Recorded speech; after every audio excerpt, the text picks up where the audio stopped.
Hey guys, welcome to episode 64 of The Green Life. In today's episode, I have the pleasure of speaking to Brian Calvi, one of the founders and hosts of Finca de Vida, Farm of Life in Costa Rica. I'm so excited to speak to him, but before that, just let me give a big shout out to Namahuel for the J2 juicer. You guys know I love my juices. If you are on the market for a new machine and you want a cold press juicer that is really long lasting, beautifully perfect at everything, it looks good, it does good, then you can check out the J2. I have a 10% discount code for you into the show notes. I don't make any money from this, just sharing the code. Also, if you want to visit us here in Portugal, whether for a retreat or just to visit on our farm, we're open for the summer, so just check the link in the show notes as well and get in touch. All right, let's go back to the episode talking to amazing Brian, who with his wife Jody opened Finca de Vida and really transformed it into a healing place for anybody to go to and rejuvenate and feel amazing. I want to know everything about the story, the journey, why, and how it went to set it up, and everything in between. And I'm sure you're curious too. If you are already in the wellness space, most likely you are already familiar with them. But if you're not, this is really a great opportunity to get to know a fantastic space. All right, guys, without further ado, let's talk to our beautiful guest. Hello, Brian. Hi, Brian. How are you today? I'm doing great. How are you? I'm good. Thank you so much for joining me on The Green Life. I'm so honored to have you here. I love what you have going on in Costa Rica, and we're going to talk all about that today. And I'm very, very thankful that you said yes to this. So thanks so much for making the time. Well, I'm very glad that Dusty and Aaron introduced us. That's wonderful. Yeah, they're brilliant people. And I actually had them on the podcast as well. So it was really nice to connect. That's great. So I mean, for people that don't know about Finca de Vida or Farm of Life, I would love to give them a little bit of background about how this beautiful dream came to basically become reality. But I know there is a backstory because you were an athlete and you were having some issues with your health, and same with your wife. So I love to have a little bit of background story and what really got you out of the US into Costa Rica to just create this amazing Eden that you have. Yeah, well, my wife and I, when we met, and then we got married and we went down to Costa Rica for our honeymoon, and we fell in love with it. We really did, and we had always talked about in our journey of healing. We were in Atlanta when we met, and some of our first dates were doing wheatgrass shots and eating healthy foods and stuff like that.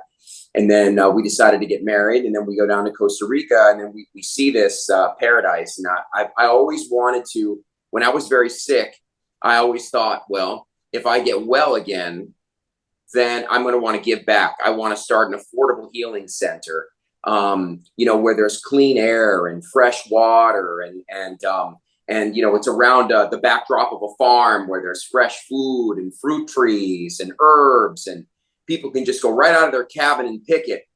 And when we went to Costa Rica for our honeymoon, we really fell in love with it. And I looked at Jody and I was like, what do you say? Let's sell everything.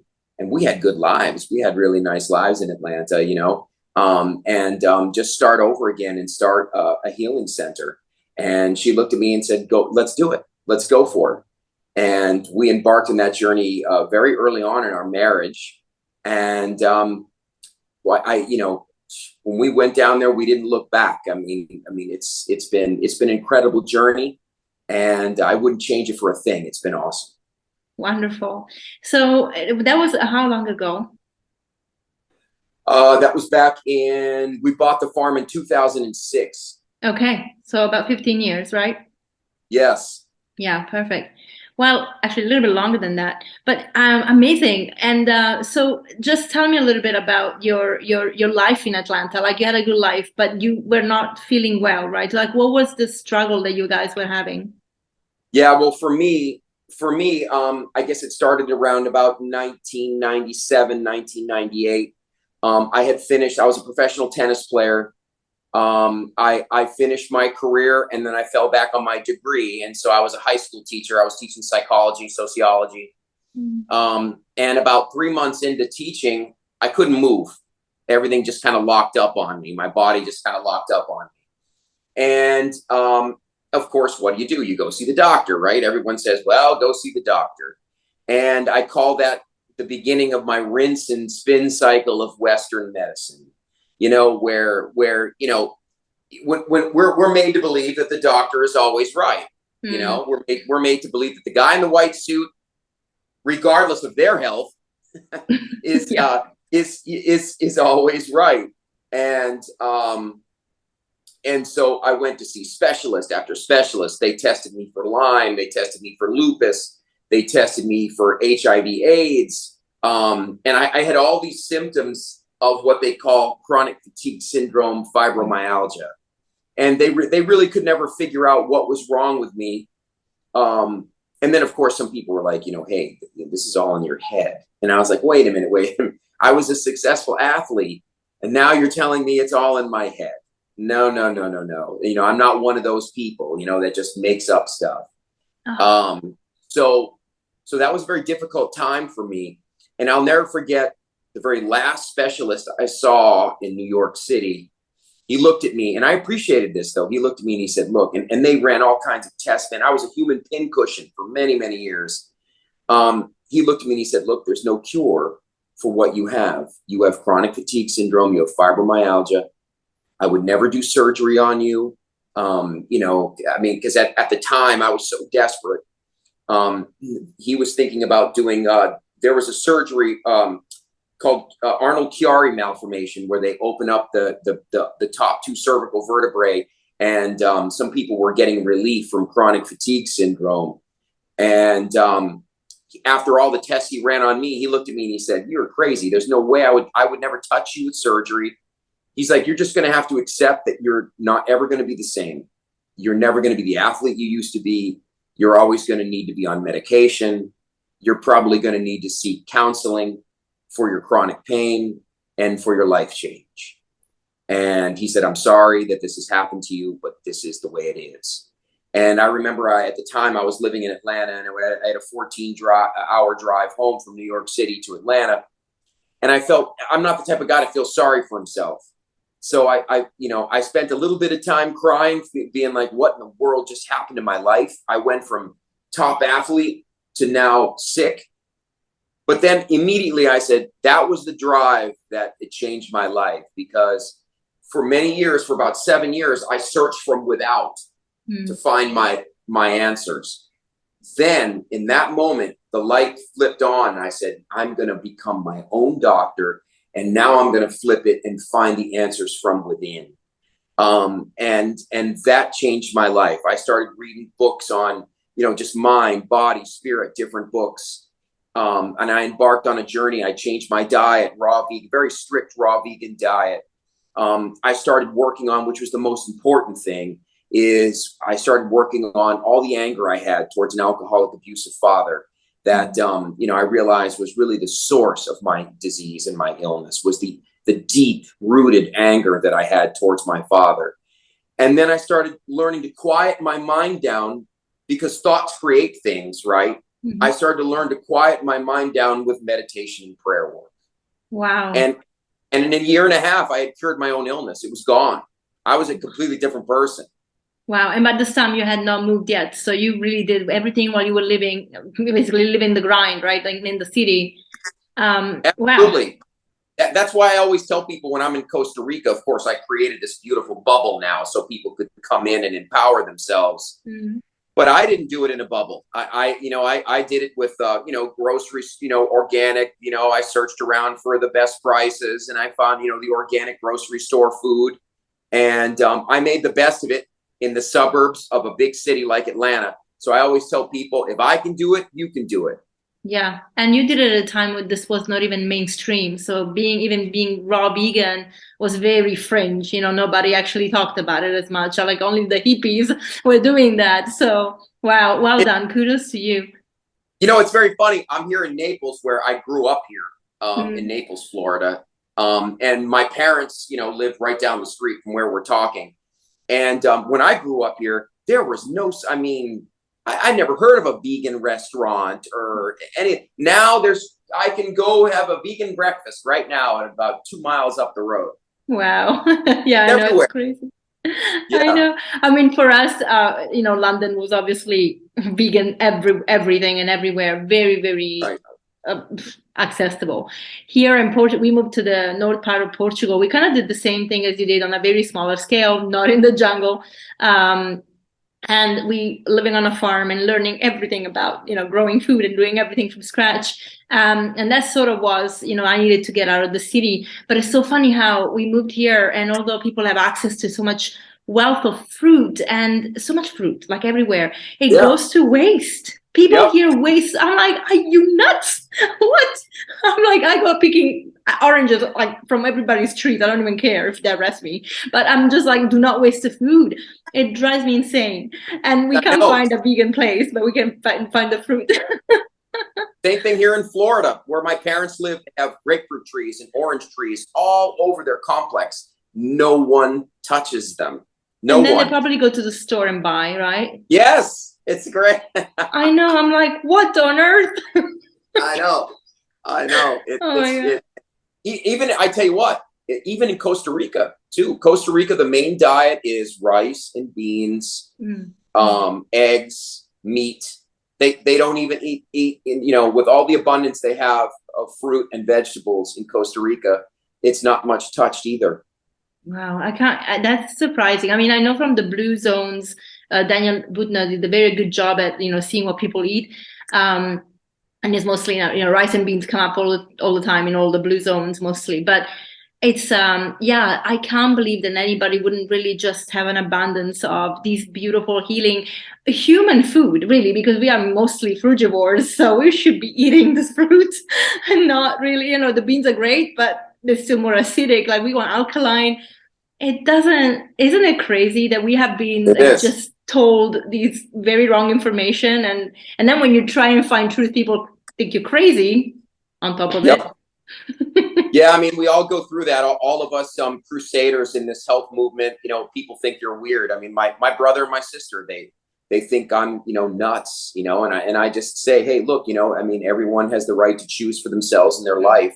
It's interesting because before I got sick, I used to make fun. So I played college tennis at Florida State. I used to make fun of a vegan on my team. I remember, and he was my first thought when I was driving home from New York City to Atlanta. I remember thinking he never got sick, but I used to always make fun of him. It's funny, the karma, it comes full circle because, but I do understand though, when people make fun of me about, oh, you eat rabbit food, I look at them and I say, life is about experience, and you've never experienced, when a person's never experienced like chronic illness or not feeling well, and doctors can't help them, pills can't help them.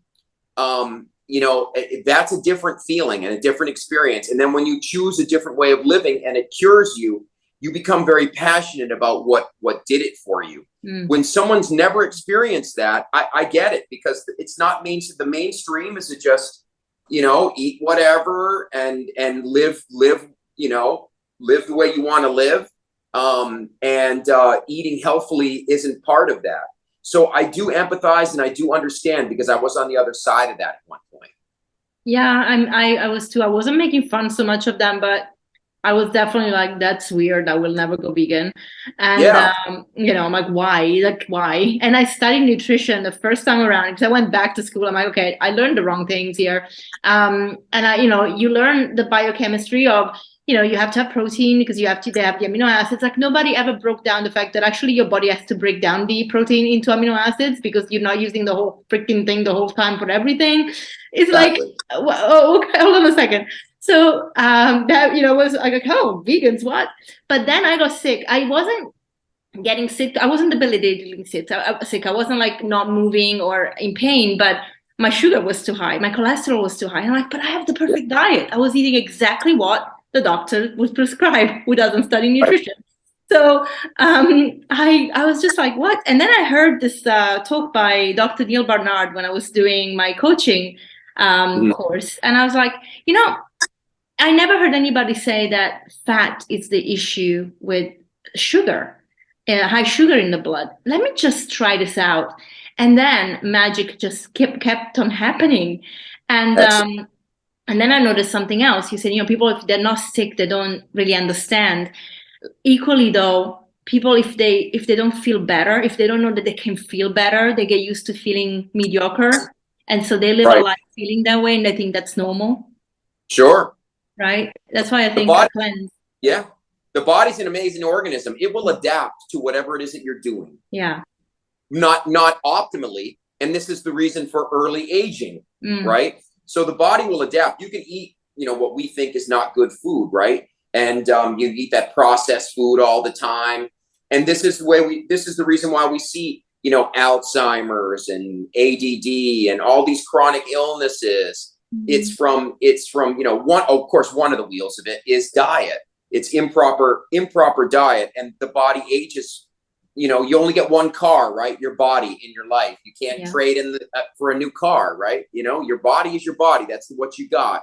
And if you don't put things in it correctly, well, it's going to wear down quicker than someone that eats a vegan diet or lots of fruits and vegetables. I've seen that proof positive in my own life and in so many others that have come to the farm. Absolutely. Before we touch on the farm, though, you said something about these feelings that were coming through into your body.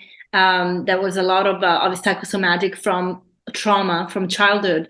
And I just wonder if, because you were an athlete, you were spending so much energy being quite aggressive, if you like, in your sport, being like taking this energy out, if that's probably where you had this anger coming out in the sport. And when you stopped, then it kind of redirected into your body. I don't know if you ever thought about that, but I always find it so interesting when sometimes when we are in stillness, in a way, when we stop doing something, it manifests in a way that you cannot not notice. I was wondering, how did it work for you? And you're right. I mean, I never really thought of that, but I mean, that was probably my way of expressing that anger, as hitting that yellow tennis ball. I absolutely, I think you're correct. And then when I stopped playing, and of course I put all my eggs in that basket. I was, the dream of being a famous tennis player, and, and I didn't make it. When I didn't make it, I felt like a failure. I felt like I let everybody down. And then, within a few months after that, my body just dropped out from underneath me. It was probably just from exhaustion, right? Mm-hmm. Yeah. You're right. There's a lot of emotional stuff. Do you speak to your father now?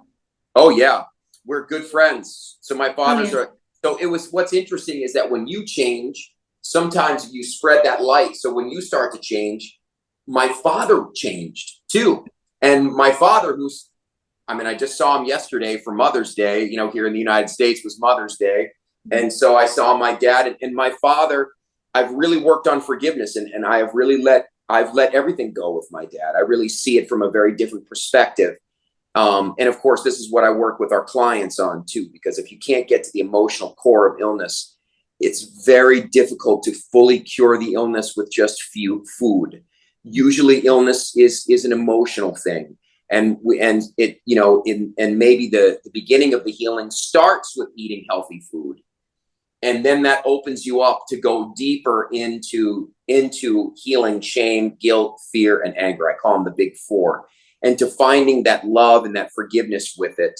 And for me, I immediately sourced my dad as the major problem. And I was able to work with him and find that unconditional love and forgiveness. And when a person finds that in their life, generally the chronic fatigue or generally the chronic illness, it goes away. Yeah. Wow. Yeah. I'm actually thinking about a lot of parallels with my relationships with my parents. I spoke about this even with Dr. Northrop. She was on the show. I unfortunately don't have a relationship with my mom, but I have been working a lot on forgiveness. And I did an episode on my own talking about, healing and growth is not linear. And of course, like you go to a place where like you're really angry and you're really upset. And then you have to make a choice. Am I going to be a victim or not? And, I always leave that door open. If you're doing the work, I'm even willing to build a relationship, but the way things were, they cannot go ahead like that. And I love that you created that, and your dad clearly was receptive to that, because that's important. You know, he obviously had to do the work he had to do on his own as well. So fantastic. It's been amazing to watch his healing. Yeah. I mean, my wife, I would tell my wife about, you know, how he used to be when I was younger. My wife doesn't even know the same guy. He's just this big, bald Italian teddy bear, full of love. He's a recovered alcoholic, and now he's a sponsor for other alcoholics to help them through and help them heal their disease. And it's been a beautiful thing to watch my father's transformation. It's interesting when you when you change and you have this light that you're spreading, it's almost contagious. Other people want it. And my father wanted it. My father's like, wow, my son, look at my son doing all this healing. Well, maybe I can do the healing too. And my father did it as well. I mean, he's not even the same guy. It's really cool. He lives he's right down the street from me right now. I actually want to hang out with him now. Whereas before I wanted nothing to do with him. Yeah. Oh my God, beautiful. All right, let's go back to Costa Rica. So you guys go there for your honeymoon, fall in love, decide we're selling everything, we're moving here. What's the next steps? That was not, wow, yeah. Creating a healing center in paradise. This is why I have no hair left. It was a lot of stress. A lot of, a lot to create that vision and that dream. It took a lot of patience, took a lot of time, a lot of dedication. It was a labor of love. But once we got it up and running, we were really able to follow our mission and vision, which is creating an affordable healing center. Someone could come for not just a week, but for a month, 6 weeks, and really go deep into the mind, the body, and the spirit. And that's the creation of the Farm of Life. That was, we bought the farm in 2006. It took us 3 years because we took it from nothing at all. It was an old cattle pasture where the jungle was growing back. There was no road to it, no electricity, no water. I remember we took horses. We took horses up there, and I felt this thing, and I looked at Joey and I'm like, this is it. This is where we're going to do it. And she looked at me and she goes, are you crazy? You know how much work this is going to be? And I say, I don't know. If you build it, they will come. We will do this. We can do this. And, one step at a time. We built the road, water, electricity. We built it all from scratch. We planted all the fruit trees, the coconut trees, the herbs. We had our hand in all of it. And it was very difficult, not easy those first few years, from 2006 to 2009 to get it up and running. But now, to see everybody coming there and healing, it was worth all the hard work. Yeah. I think it's really easy to not think about the hard work that goes into things when you see them already, materialize. When we bought this place, same, the land hadn't been worked on for 30 years. And they had cows grazing to clean it, because otherwise it would overgrow. But there was just no love for it. And it took us 3 years as well to start getting some kind of food growing. Lots of trial and error, especially coming from the city. I'm like, what are we doing? I know. Oh, yeah. Our greenhouse, Jody and I would plant. We'd spend all day planting, and the next day, the locusts, like this bug, would come in and eat everything. And I just like, oh my God. Oh, no. So stressful. Yeah, we have moles, and we have cats that sadly kill some of them. But I'm like, okay, it's cycle of life. We're not getting involved, but we do have some moles that sometimes do eat. Ultimately, we actually decided to do beds in the greenhouse because we realized that if we were growing in the ground, nothing would ever grow.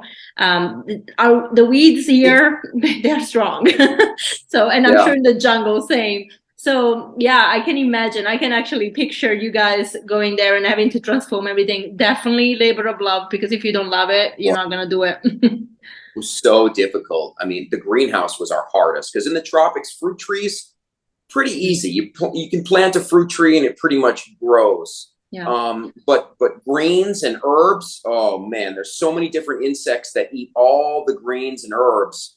So we had to really learn from other experts, from, going online, reading books, and just really being humbled to the process, because that was tough, really tough. Did you bring in any permaculturist or anyone? Yeah. We did. This is where we came up with the idea of our volunteer program, because Jody and I were like, we were trying to do it all ourselves the first couple of years. And then I looked at Jody and I was like, we're not gonna, this is too much. There's too many things. And I was like, why don't we start a volunteer program where we can bring a greenhouse expert in, and they can they can educate you and I, Jody and I, on how to run this greenhouse properly. Mm-hmm. And man, I have so much gratitude for our volunteer program over the last 14 years. We've had really great, like I say, experts come in and really offer their knowledge for us, that now we have the knowledge. And now our greenhouse, we don't really even need an expert, so to say, anymore. Now we're the experts. So it was taught to us, like, you pay it forward, right? Yeah. You teach someone else, then they become an expert, and then you teach it to someone else, and so on and so forth. Yeah, brilliant. I love that. We will see. We're also thinking about having some help coming through the summer to just educate us a little bit about how to be more efficient. But definitely, yeah, it's beautiful. I mean, but the most joyous thing, one, is to see people healing, as you said, but also see things growing and just looking at nature's pace and resilience. Oh. I mean, it's the most beautiful thing to watch. So yeah, that alone is healing, really. If we actually attune to that level of energy, we would be much happier as humans. It really is. I always tell people we're not human doings, right? Yes, we're all, I gotta go, I gotta do this. So we're human beings. Yeah. So we need to slow down and be patient and wait. And these are the things that when you live in the jungle, you learn. It takes time, but you learn. Yeah. And how many people can you have on your compound? If we're doing a retreat and it's pretty full, between 14 and 16 people. Nice. Good number. Small, we do small retreats. Yeah. And then, of course, when it's guest season, 4, 5, 6, 7 people come in and out. I like a small, intimate experience for people. Yeah, that always works better, actually, even for the people that are coming, because sometimes someone has so much to share and they're intimidated when it's too many people. Really, they want a small group. Exactly. Especially when you're going through deep healing and deep change. You really don't want to be just a number, or, someone doesn't even know who you are. That I never wanted to create something like that. Yeah. So we touched on the food as part of the wheel, and I'd like you to just tell me a little bit about the food that people can have at Farm of Life, and then I'd like you to go through the other parts of the wheel, because I do know that through the healing you touch on so many beautiful things. So tell me about the food. What is it most like? What is the menu like? It's mostly gluten-free, vegan. So someone can come down and do their own personal retreat sometimes at certain times of the year. And if they can do fasts, they can do fasting. I do up to 21 days of water fasting. You can do coconut water fasting. There's so many different things you can do, but it's mostly around the preface of a vegan diet, gluten-free. Some people can eat cooked food if you want.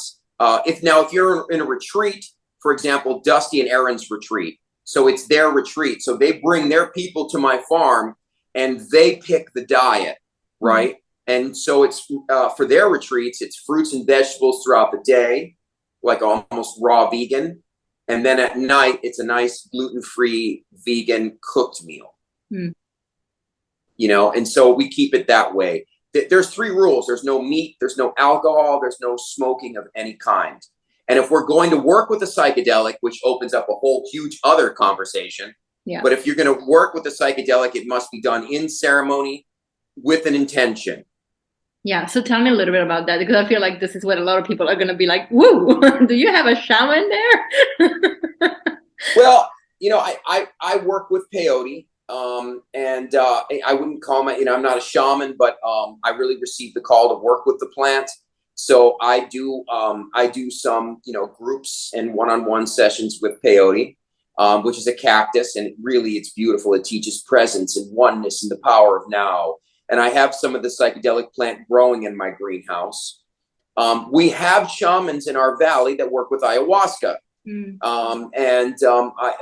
ayahuasca is a feminine plant versus the cactus, which is the masculine plant.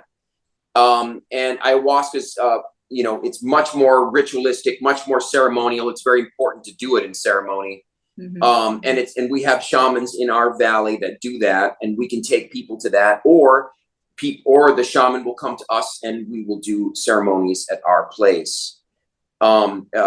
If you go to our website and our retreat page, we have 2 retreats called Into the Light, and those are our retreats where we do a day of peyote with me. We do a cacao ceremony with dance, with chocolate, which is fun.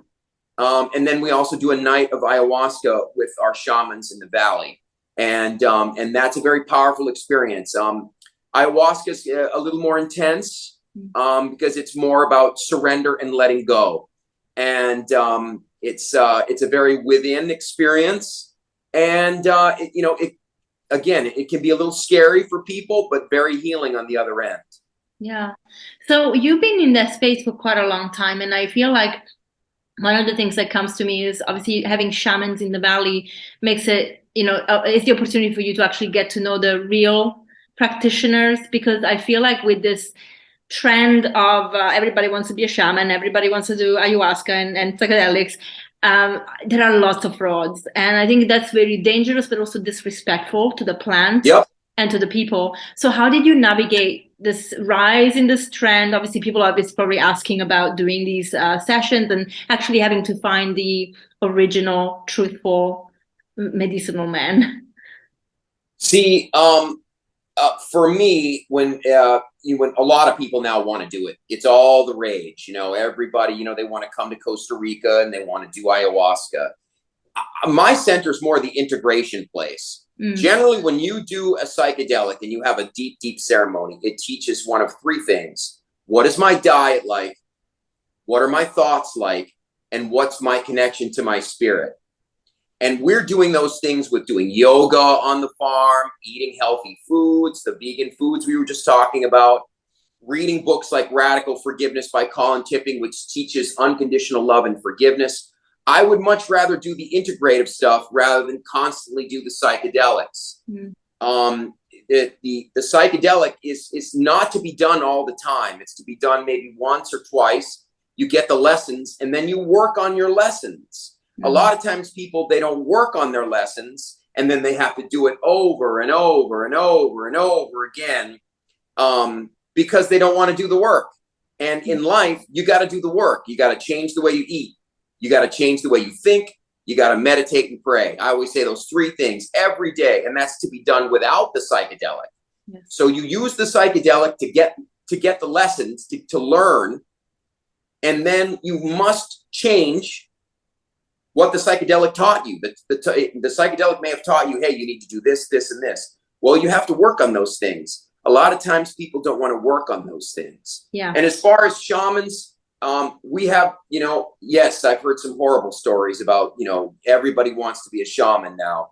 And even myself, I really try to respect it. I don't use peyote to make tons of money because it's a big money maker now. And I only do it when I feel the call to do it. I'm not a lineage shaman. It's just something that I like to share with guests, and they've received a lot of help. But I agree with you. I have seen people being overdosed, and especially ayahuasca, you really need to be careful because ayahuasca, man, it can really scramble the brain if you're not ready. There'll be guests that'll come to my farm and they'll get quite angry with me because they'll immediately arrive, standard American diet, never done any meditation, never done even a yoga class. Oh, I want to do ayahuasca. Then I say, no, you're not ready. And they say, what?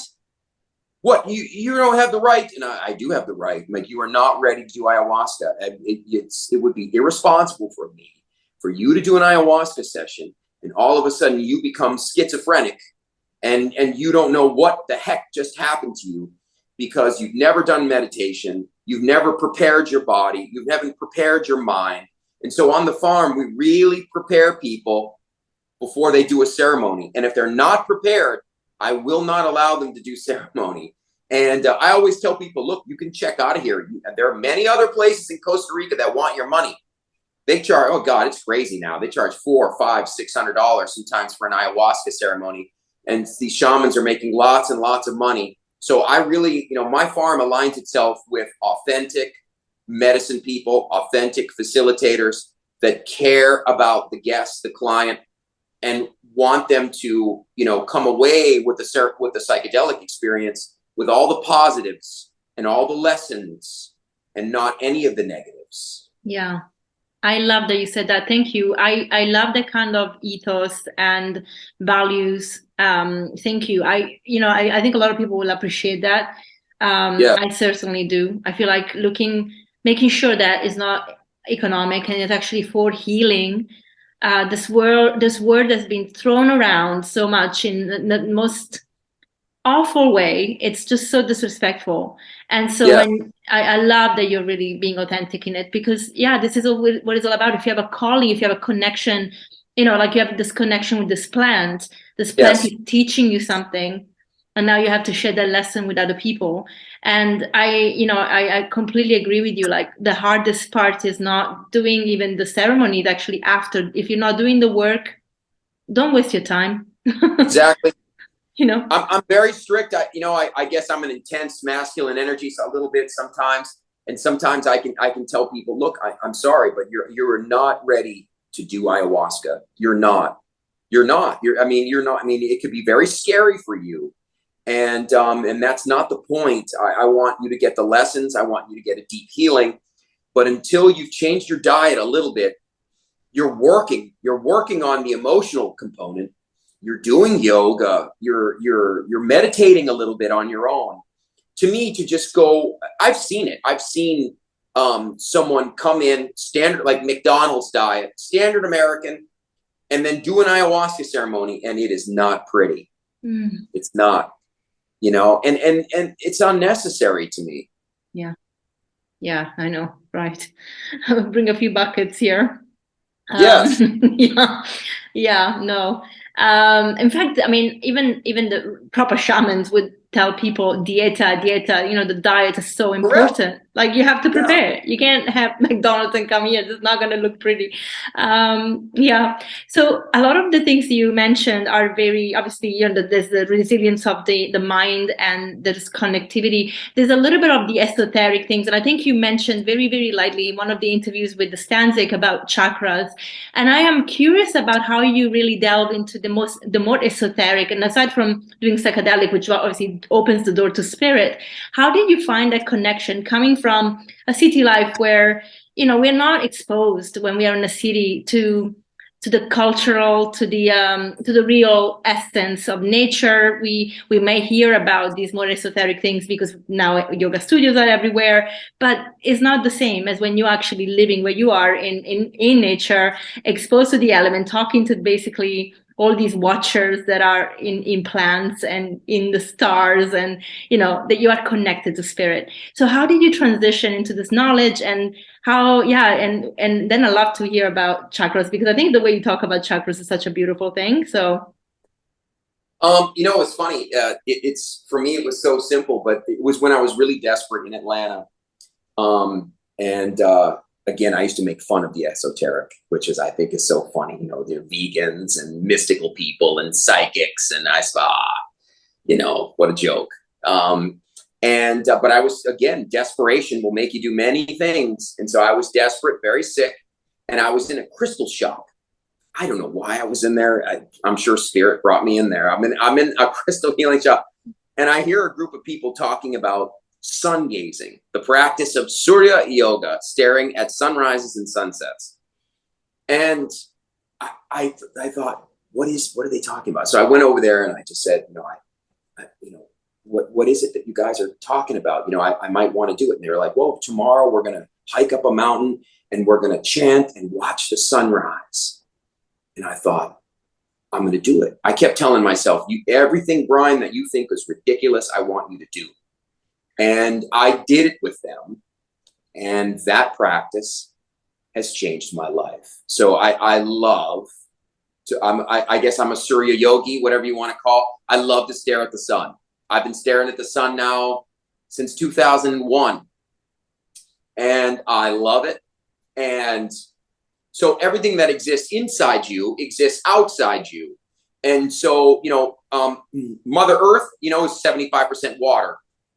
The human body is 75% water.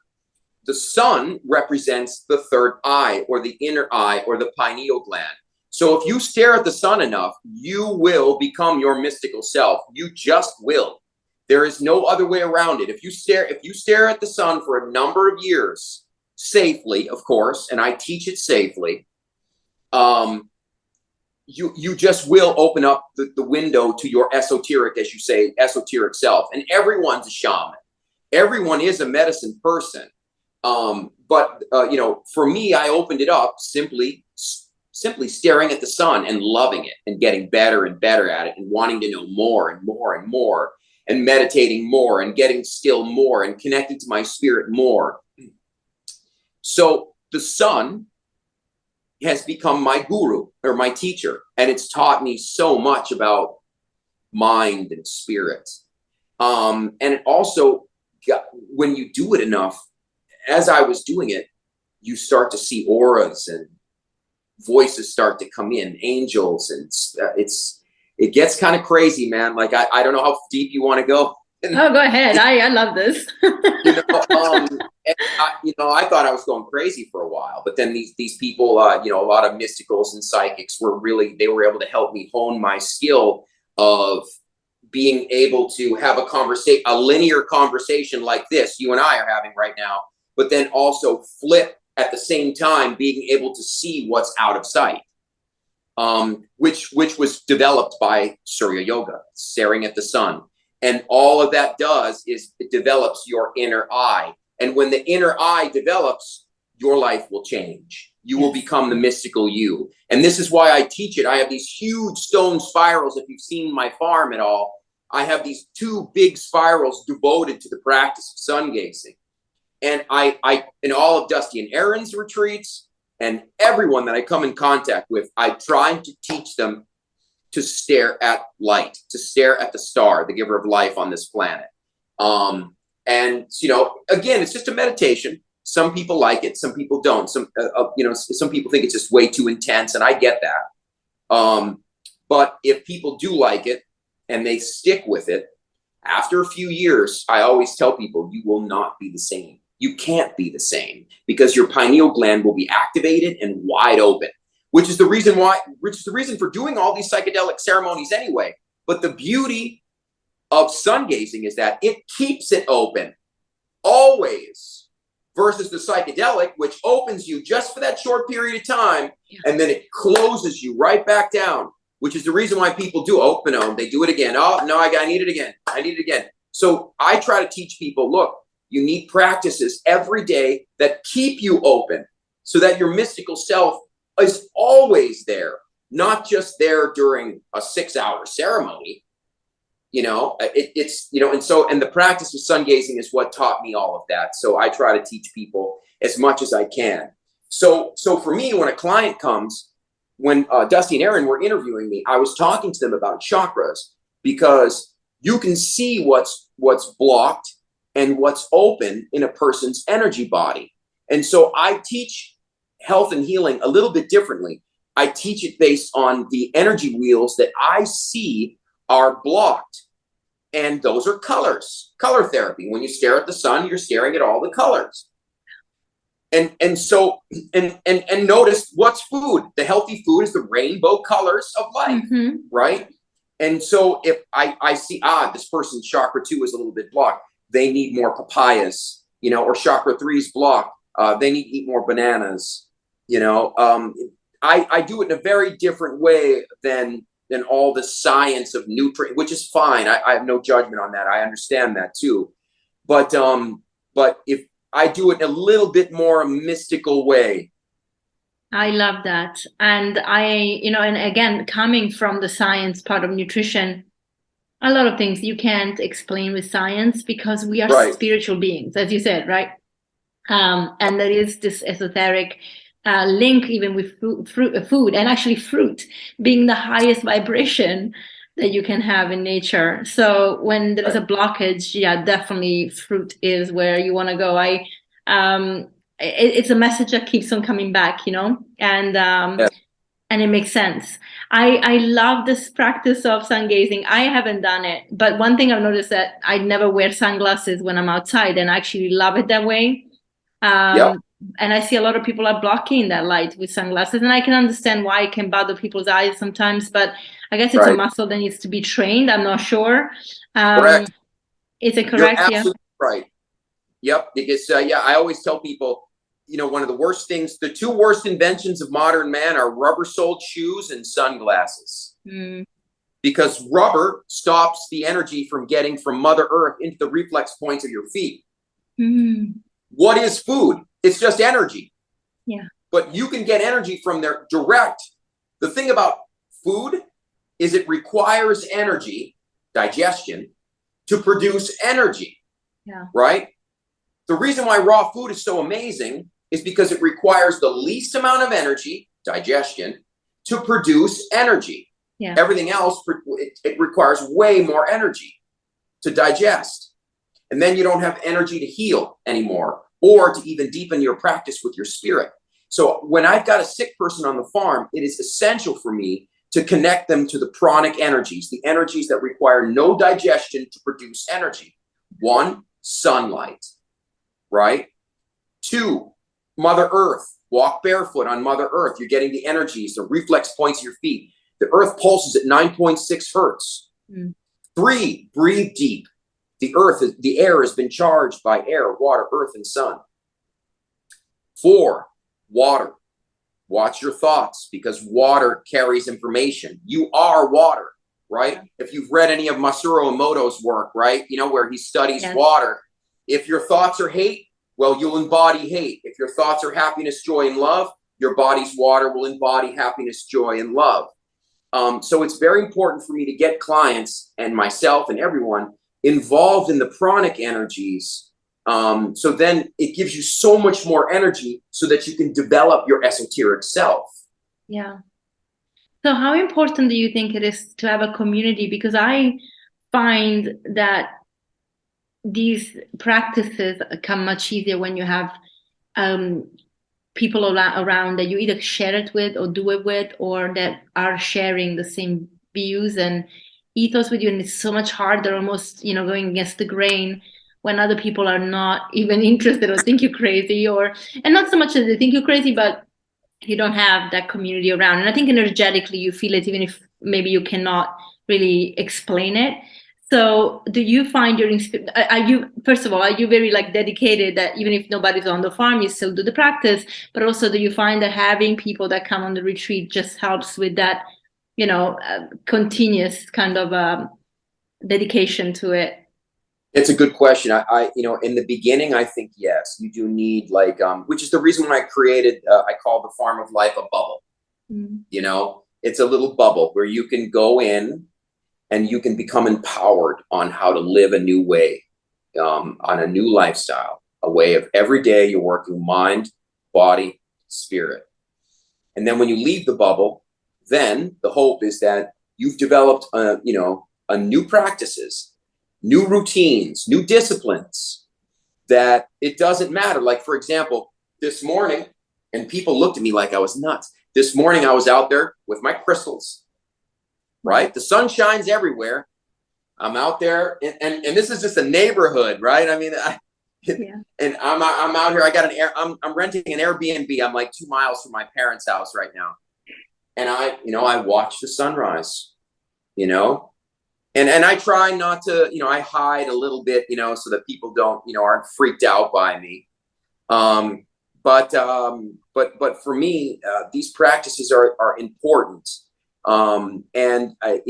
Once you've developed, once you've seen what they can do in your life, you don't really care what people think about you anymore. Yeah, true. You know the real you. You know who you really are, right? You're a being of light. And once you realize that, then and you've developed your sense of self so strongly it doesn't matter what people think or say about you anymore. Very true. Can I ask you what your favorite crystals are? Because I do love my crystals. I wonder which one you love to use. Can you hold on one second? Of course. So I had these, this is a company out of California called Tree of Life Tech. Oh, wow. Oh, wow. And these are really beautiful Marcel Vogel clear quartz crystal. And I had them designed. Yeah. So in the middle of these, yeah, it's amazing. In the middle of these are different, are columns of different rubies and sapphires and citrine. So for example, clear quartz can sometimes, it stores and transmutes and amplifies energy. Let's say during my meditation though, maybe I have an angry thought. Well, the thing about crystals is it'll store that angry thought. You got to be careful. And so these columns have different frequencies in it that keep this crystal clean when I'm sun gazing. Oh, wow. It keeps the column really clear. And so, yeah. And so this is, yeah, yep. And I hold it in my hands when I'm sun gazing, when I'm staring at the sun, and it increases the power of the experience. It allows me to manifest and create in my life. So I use the Egyptians used the practice of sun gazing with crystals to manifest. They called it the secret gates to heaven, and the sun was the gate, and on the other side of the sun was the soul or the spirit, and that you could speak to your soul much more sharply by staring at the sun. And I place one image in my mind while I'm working with the crystals, staring at the sun, to create and manifest and dream weave my life.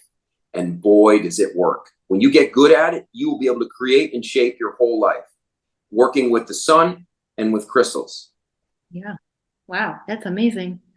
Yeah. So that is a beautiful crystal. I love that. I do have quartz, but I have never seen something like that. Wow. Yeah. And yeah. And do you also use other crystals that are attuned to different chakras? So say amethyst or rose quartz for the heart. Absolutely. I use a lot of different crystals when I'm working with clients in the spot in my energy healing room, when I'm doing light work, Reiki work, whatever you want to call it. Yeah, I work with a lot of different crystals that correspond to the chakras as well. Nice. Last night I got attuned as a master Reiki, so I was like, thank you. So it's when I had this experience where I was going through all the chakras with my teacher, and I had a bit of a blockage in my sacral. But TMI, I'm starting my cycle. But it's funny how this morning it started, but I felt that blockage there. But I started my cycle without even having a problem, no pain. It just shows you this energy that we have in our body and how it just flows when you open. And even the symptoms that we told are normal, like PMS and pain, they really shouldn't be there. Everything should really flow.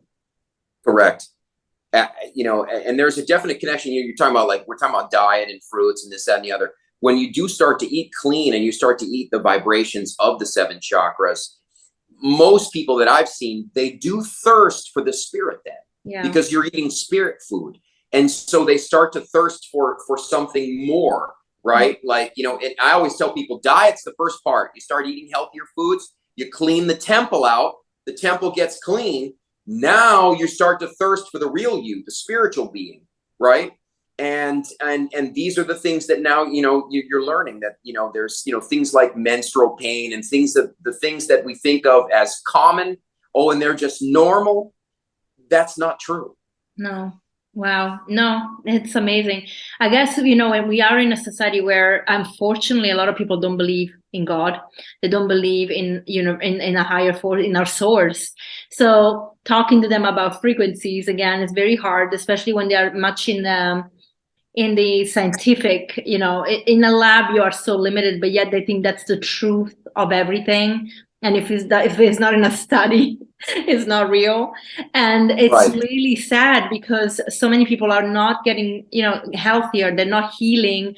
at all levels, not just physically, but even just physically, because they're so limited by what their doctors tells them or what science says. I mean, you probably Right. are.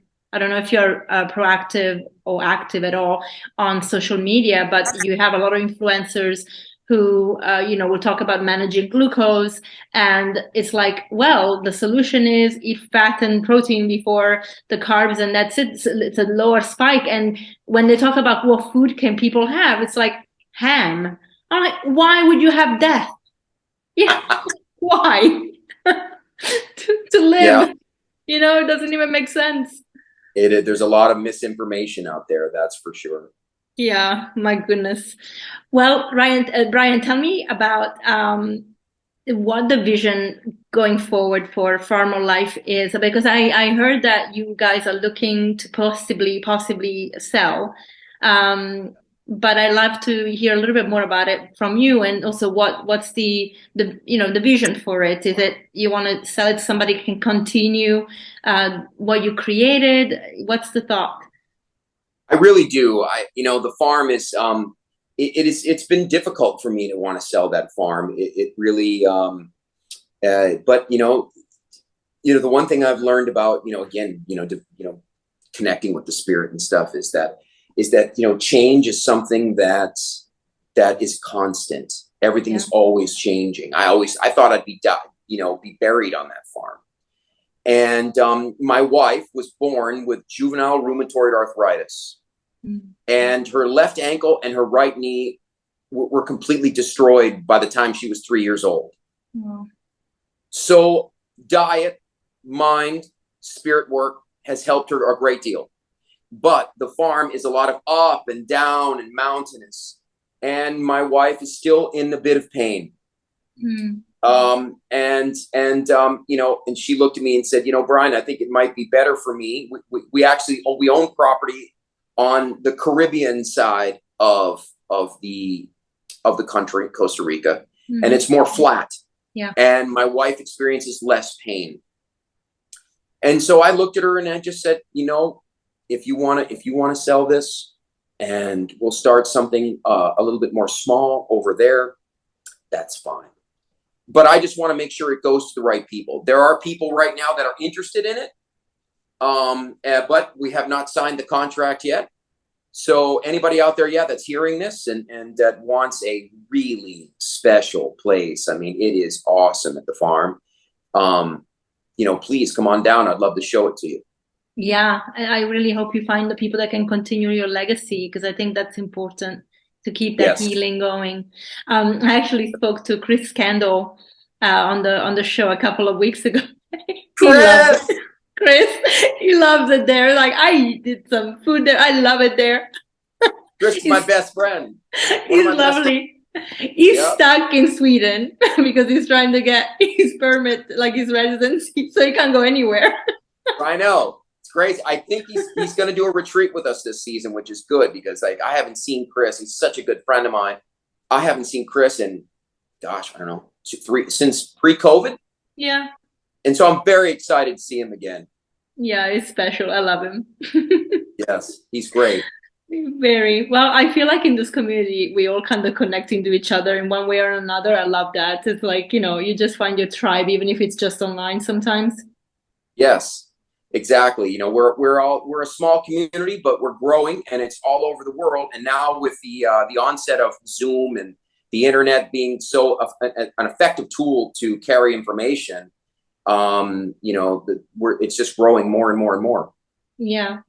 Thank you so much for making the time. This was very special. I appreciate you. I really love what you're doing. And I've seen all the photos and videos of Farm of Life, so I know it's a beautiful place, and I will make sure that I urge everybody to come down. It must be seen. Thank you so much. Thank you. It was great talking with you. Thank you. Bye. Bye-bye. Thank you so much, Brian, and thank you everyone for staying on for this episode. I really hope you enjoyed it. If you're not familiar with Farm of Life yet, go into the show notes, check it out. And if you want to travel to Costa Rica, well, now you know where to go. I absolutely always love seeing their photos and everything they do. I have a lot of friends that go there quite often, and every time they share, I'm just in awe how beautiful the place is. So yeah, fantastic place. All right guys, as always, if you enjoyed this episode, please do share it, review it, make sure you rate us, and just help us grow by telling your friends about us and tagging us on Instagram under my handle at Lively in Health. I have put everything in the show notes for you so that you can help us grow, and I will see you next week. Bye.